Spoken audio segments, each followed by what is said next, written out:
Everybody Knows This Is Nowhere was Neil Young's second record and first to feature his now legendary backing band, Crazy Horse. Despite making a name for himself as a lead guitarist for Buffalo Springfield, Young's eponymous debut was a commercial disappointment and was an example of the artist trying to find himself as a songwriter and a vocalist.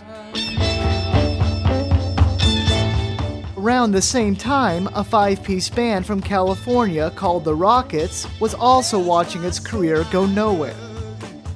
When Young heard their chops, he quickly became enamored with them and he hired them as his backing band for a tour in 1969. While this move would effectively end the band, a new group was born featuring the Rockets guitarist Danny Whitten, bassist Billy Talbot, and drummer Ralph Molina. Young called this group Crazy Horse and used them to record his next album, Everybody Knows This Is Nowhere. The album was released in May 1969. Though it only featured 7 songs, 2 of the cuts, Down by the River and Cowgirl in the Sand, were in the 10-minute range and were quintessential examples of Young's chemistry with Crazy Horse.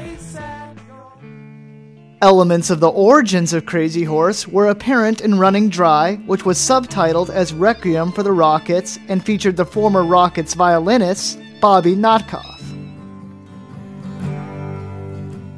Round and Round was an acoustic number recalling the sound of Young's debut and foreshadowed the country folk rock that would dominate his later work on albums like Harvest.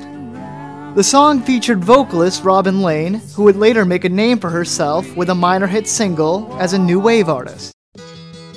2 weeks after the album was released, Young's former Buffalo Springfield bandmate Stephen Stills was also making a new name for himself on a release which featured David Crosby of the Byrds and Graham Nash from the successful British invasion group The Hollies.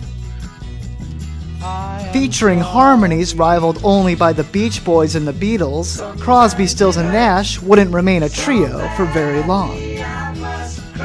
Before embarking on their first tour, Neil Young was added to the group. When they appeared at Woodstock, in what was only their second show together, the foursome became overnight superstars. Though the song Cinnamon Girl never broke the top 40, with the momentum from CSNY, the album Everybody Knows This Is Nowhere went gold and brought Young the critical recognition he hadn't received since his days in Buffalo Springfield.